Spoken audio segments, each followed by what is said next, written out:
Yo, what is going on YouTube? This is your boy Dan, aka aDrive, bringing you guys our team builder here for week 11 of the UCL, the United Championship League. The St. Louis Rampardos are taking on the #1 team in the league, the Marill, and my good friend Mega Mogwai. If you guys don't know, me and Miguel have faced off a few times now. GBA Season 3 we took on in my first ever match, I think, and I lost with a Dragon Dancing Charizard Y. Then we played again in GBA Season 4, I believe, and I actually lost. I think it was week 1 again, or it was early in the season. I lost, and it was kind of, I'm pretty sure I lost. Either way, GBA Season 4, I played him in the championship, and a lot of people felt, and I felt that I had the championship won, but I didn't click taunt on my Mew on his Doublade, and I lost the championship to Miguel. And then in GBA Season 5, I believe, or GBA Season 6, I think it was Season 6, I'm not even sure anymore. I played Miguel again. I don't know where it all lines up, but I did play Miguel again, and I lost again because I kind of mispredicted his Emboar and whatever else. So we played Miguel a handful of times here,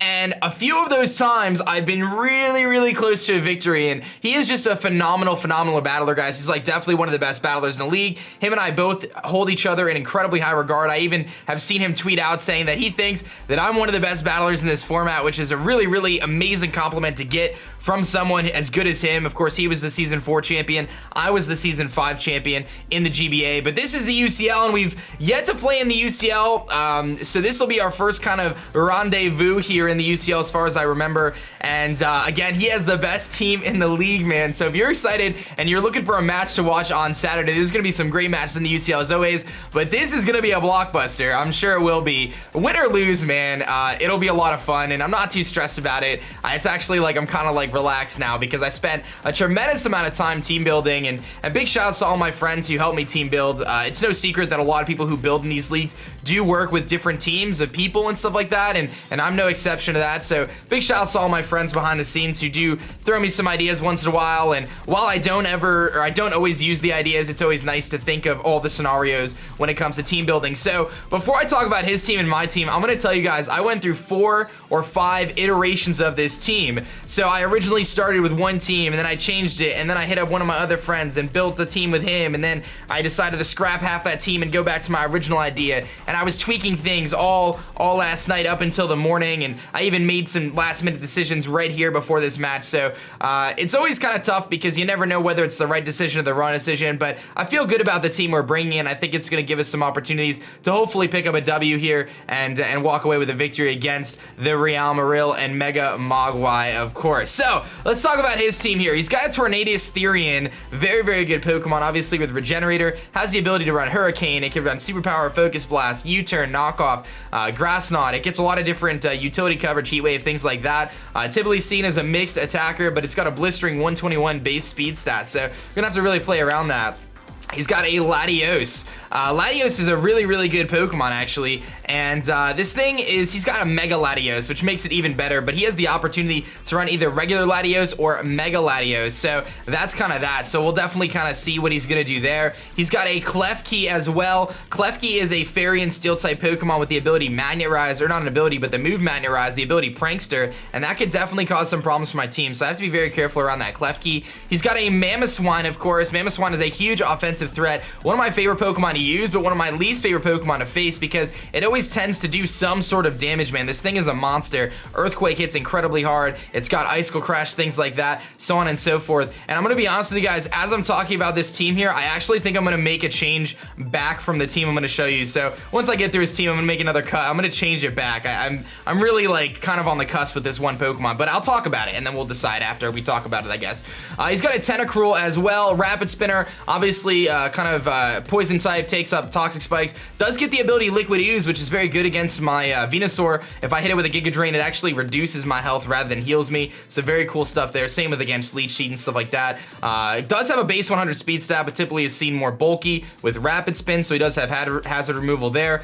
And then you get to some of his wall breakers. Emboar is a tremendous threat. In fact, Reckless Banded Emboar just rips through most teams, and there's very few answers for it in general, so we do have to be very careful around that Emboar, whether he's banded, whether he's not, whether he has Sucker Punch, you know, things like that. A lot of these Pokemon I've actually faced before with Miguel having them too in other leagues, so I am pretty familiar with some of these mons, but Emboar is a big problem. Does get Wild Charge for Vaporeon, things like that. Superpower, obviously. He's got a Galvantula, so he has the threat of Sticky Webs. And while I do have 2 Defoggers and a Rapid Spinner, there's always the chance that he could bring Sticky Webs. Now, I'm not really anticipating a Sticky Web offense team from him because I think it just doesn't really make a whole lot of sense against my team, but it is very possible that he does bring Sticky Webs, and it is very possible he brings Galvantula. So even though I didn't have much success with it in a previous season, Galvantula is a really good Pokemon. So otherwise a little bit predictable though. You'll see it run Thunder and you know, Volt Switch, Energy Ball kind of thing, Bug Buzz, Sticky Webs, things like that. He's got an Exploud, very, very big threat again. This thing with a choice spec, similar to Emboar, just serves a tremendous wall breaker. I'm expecting either Emboar or Exploud to come, maybe even Medicham, which we'll get to in a second, but Exploud does get great coverage with fire moves. It gets Boom Burst, which hits incredibly hard. It gets Fire Blast. It gets Focus Blast, of course, so a lot of threats there. He's got a Medicham as well. Medicham is very, very scary, of course, being able to, you know, hit really, really hard. It's got priority with Fake Out and Bullet Punch, and it's got high jump kick and Zen Headbutt, but it doesn't get dark type coverage, so you're gonna see I try to take advantage of that. He's also got a Gourgeist, which can be any of the Gourgeist forms, but Gourgeist Super is the most common one you see in this kind of format because of its incredible physical bulk, so he very well may bring that Gourgeist, which could be problematic. He may have Will-O-Wisp on it, you know, maybe he'll try to bring Synthesis, Leech Seed, things like that. Foul Play is another option, but this thing can serve as a spin blocker, so if I try to Rapid Spin with Excadrill, he may bring this Gourgeist, and I wouldn't be surprised if he brings Gourgeist in general because this thing does serve as a pretty solid response to Excadrill in general, so he very well may bring that. He's also got a Regirock, very, very bulky Pokemon Regirock is. Incredibly physically defensive, has some good special defensive stats, can do some like kind of speed control with Thunder Wave, can be a Stealth Rock setter, things like that. He's also got a Floatzel, which I'm not really anticipating the Floatzel, but Floatzel is 115 base speed, does hit relatively hard, does get moves like Bulk Up, can avoid a burn from a Vaporeon because of its, I believe it's Water Veil is its ability, something like that, making it so it might be immune to burn, so there's some things there. So let's talk about the team here that I'm going to be bringing, and again, I'm gonna show you guys the team I have now, and I'm going to also tell you about the one Pokemon I'm kind of debating on right now, and I guess you're gonna find out in the match which one I decide to bring, because I don't even know if I'm gonna make the decision yet. I'm very conflicted here, and I'll explain it to you, and I wish I can get your guys' opinions, but the match will have already happened by the time this video goes up. So let's talk about our team here. Let me just kind of switch around my boxes really quickly so I can kind of show you the other Pokemon as well. But the first Pokemon we're gonna be bringing is our Excadrill. I have decided to bring the Sand this week, and the reason for that is I felt that he doesn't really have a lot of great responses to Excadrill, and I felt that the few responses he does have, I can get through. So let's look at his team here, right? I mean, Excadrill can beat Tornadus with the Sand Up. It can beat the Latios. It can beat the Klefki. If he's Magnetized, I can Iron Head it and 2-hit KO it. If he brings the Mamoswine, Iron Head does a tremendous amount unless he's got the Babiri Berry, so I'll have to keep an eye on that. Tentacruel obviously gets bopped by Earthquake. Emboar gets bopped by Earthquake. Galvantula can't really do a ton back to me. I can destroy the Exploud as well. Medicham does not want to take an Earthquake. Gourgeist is one of the biggest stops to Excadrill, but Shadow Claw actually does 2-hit KO Excadrill, or actually 2-hit KOs the Gourgeist, and with sand damage and stuff, I'll be able to negate his leftovers, rocks, and stuff like that. We'll hopefully chip down that Gourgeist enough so that Shadow Claw will get that 2-hit KO on the Gourgeist if he brings it. Obviously, Earthquake and Iron Head destroy the Regirock and the Floatzel, so you can kind of see why Excadrill is really good. With just a little bit of chip damage on a few of his Pokemon, Excadrill actually can totally sweep his team with a Life Orb, Adamant, Sand Rush. So I'm actually EV'd specifically to outspeed Adamant, Mamoswine, or even Adamant Medicham. I really wanted to be able to outspeed them in Jolly form, which would have been the same EV spread, but Jolly Excadrill. But I decided to go Adamant because that little bit of extra power does actually secure a KO on the Gourgeist in the sand. So to me, it was worth it to run that little bit of extra damage. Now, that does mean that there's a likelihood that Mamoswine could outspeed us, or that Medicham could outspeed us if the sand is not up. But realistically, in my opinion, this Excadrill is going to be kind of a late game sweeper, and that's kind of how I'm positioning this up. Weaken his team, wear it down, and then send out Excadrill to pull out the sweep. Now, the next Pokemon is the one I'm debating on, and I'm going to kind of show you the two different Pokemon I'm choosing choosing between here. The next one is going to be Ditto, and right now I'm bringing Mystique, and this is the one I'm debating on. It's between Mystique and Heracross. So let's talk about Mystique first, okay? So Mystique is just a standard Ditto with Choice Scarf, and what this will allow me to do is scout out a lot of his sets. It allows me to find out what his Klefki set is, whether he has Magnet Rise or not, which could be the difference between me sweeping with Excadrill or not. It also allows me to scout out things like his Latios set, whether he's a Dragon Dance variant. Gives me a good check to that if I need to switch in a Revenge Kill. Same goes for things like Emboar and Tornadus and stuff like that. It does give me a response to those Pokemon if I need to on the Revenge Killing side of things. So Ditto's pretty straightforward. The biggest thing is it gives me the intel of his team without really me needing to scout much. I'll get a lot of intel from his team by just sending Ditto out. The problem is he does have a Fairy type, so copying Latios may not be all that beneficial because Klefki typically walls Latios in general, things like that. So while it can be really, really effective, stealing one of his Pokemon and getting a Scarf on it, finding out his set, and then firing off a big hit, it also could end up being not very effective because switching into Klefki might not be that good of an idea. He could just paralyze me. If I switch into things like Mamoswine, I'll just get bopped really hard. Switching into Tornadus, if he's like an AV variant, I'm not going to get the AV boost, so I'm still going to take a tremendous amount of damage from things like Hurricane. And again, he does have that Fairy type, so it's a little conflicting. Getting the opportunity to take his Sticky Webs too is nice, but it's tough. So let me show you the other Pokemon too. The other Pokemon I'm debating on. So the rest of the team is set, but I've never done this kind of a team builder before though. I'm just kind of giving you guys my thoughts because I'm not sure what we're gonna end up building here for the last Pokemon. But this is Heracross, our pink Nokia here, and this is a Jolly Guts, not a Juts, a Jolly Guts Choice Scarf variant, Mega Horn knockoff close combat Stone Edge. So this would be the replacement for Ditto if I decide to bring it. So let me actually, if you give me a second, we're gonna do some live editing here. I definitely didn't plan for this. I usually kind of have this all set up ahead of time, but we'll do some live editing here and we'll get this nice little Heracross on the screen next to Ditto so we can kind of make our decision and you guys will kind of see the visual of what we're going to potentially be bringing because I'm not even sure yet. But the reason I would bring this Heracross is it actually outspeeds Scarf Medicham, Scarf Mamoswine, outspeeds Scarf Exploud, outspeeds Tornadus and Latios, assuming he's not Dragon Dance or Scarf. It outspeeds everything on his team and hits incredibly hard. This gives me another switch into Klefki because if he Thunder Waves me, I can take the Thunder Wave, I get my Guts boost and I hit even harder. I can switch into Tentacruel because he can't really do much to me. I can switch into his Gourgeist. He can't really do much to me. So the reason why I'm thinking Heracross is because the goal of this team is to bring Excadrill out and have Excadrill sweep. But in order to do that, I have to get rid of some of his bulkier Pokemon like Klefki, like Gourgeist, things like that, and Heracross does help me do that. The other thing it does, it actually can serve as a late game cleaner itself because it's got that Choice Scarf, so it will outspeed the Latios, it will outspeed the Tornadus after a tiny bit of chip damage, which I'll explain here in a minute. Stone Edge does OHKO most variants of Tornadus, so got a lot of options there. Obviously the close combat does help us against Exploud and against things like Regirock, so we have some options there. So I'm kind of conflicted still. But let's talk about the rest of the team because there's so many more Pokemon to talk about. The next Pokemon we're going to be bringing is our Cofagrigus. This is a really cool set this week. The reason I'm bringing Cofagrigus is for a couple reasons, actually. The main one is he serves as a great physical response to a lot of his threats. It allows me to kind of pair my Tyranitar, which you'll see momentarily, with a ghost type Pokemon to make my opponent think twice about clicking a fighting type move, knowing that King Tut could be coming in. This is a Will-O-Wisp Hex knockoff Pain Split set. Knockoff is there for just general utility purposes, again getting rid of items, potentially helping out the rest of the team like the Excadrill. The Pain Split there is just for survivability.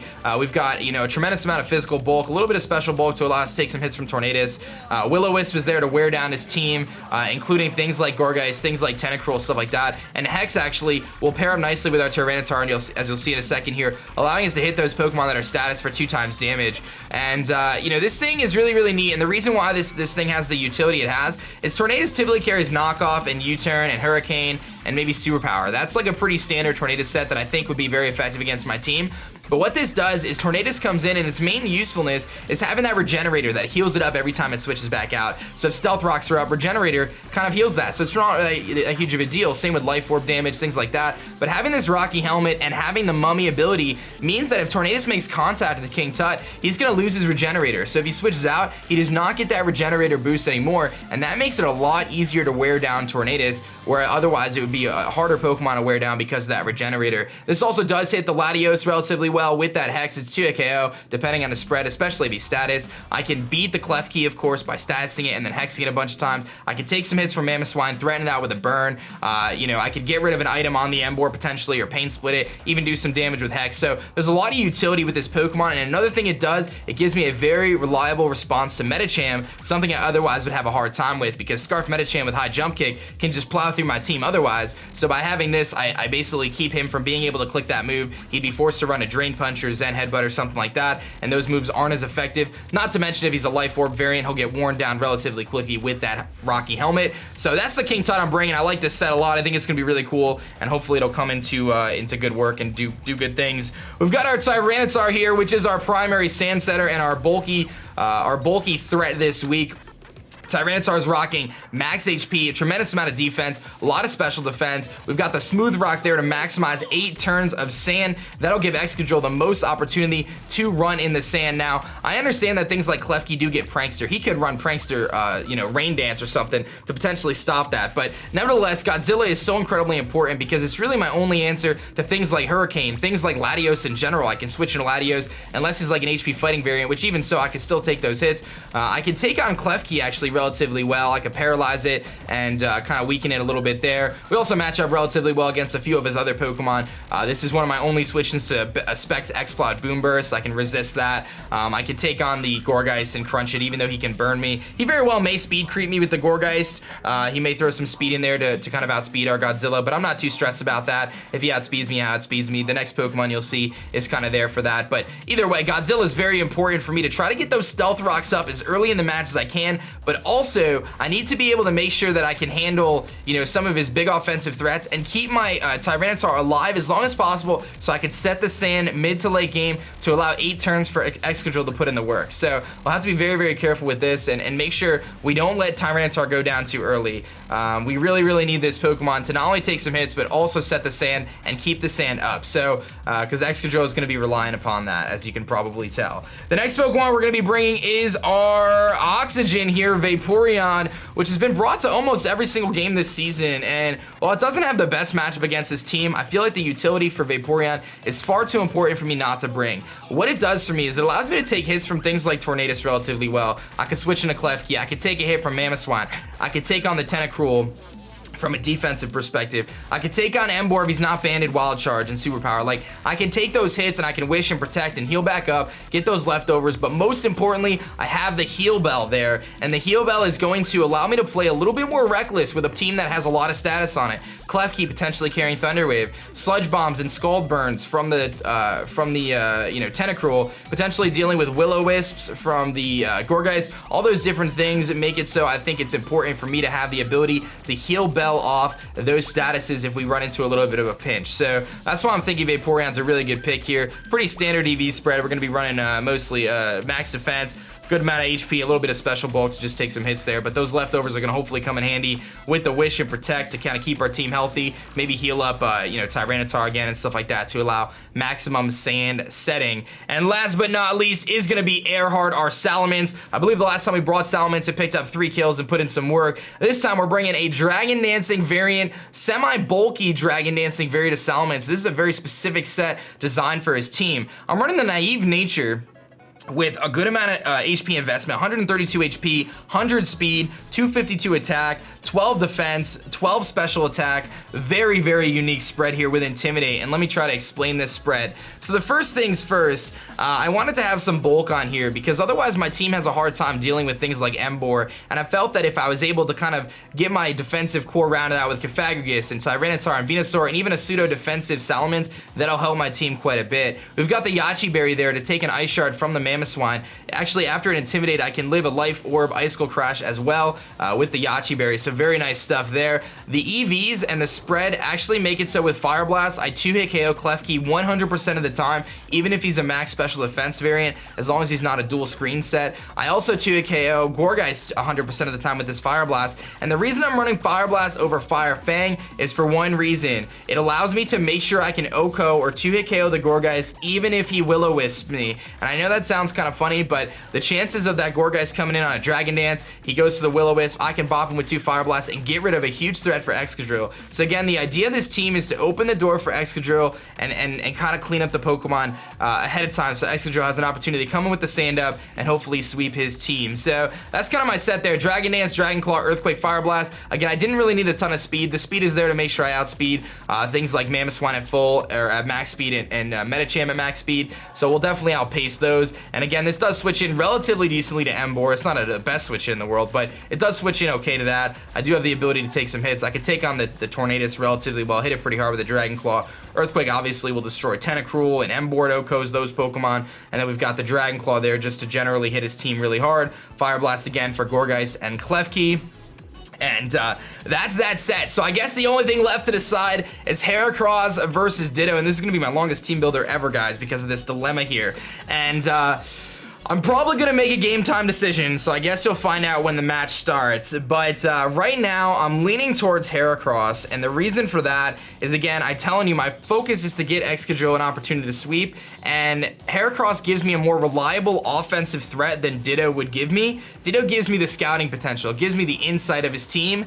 But Heracross gives me that pure power that can rip through his team and gives me really reliable answers to things like Tentacruel and Gorgeist and even Klefki. And even Tornadus doesn't want to switch into a close combat from this thing. It's going to do like 35-40%. And then if I can go into, you know, Cofagrius, he'll get worn down pretty quickly. So I'm leaning towards Heracross here, but it is a very tough decision. So I guess we'll find out in the match. But that's our team builder. Very, very in-depth because this is a pretty intense matchup, guys.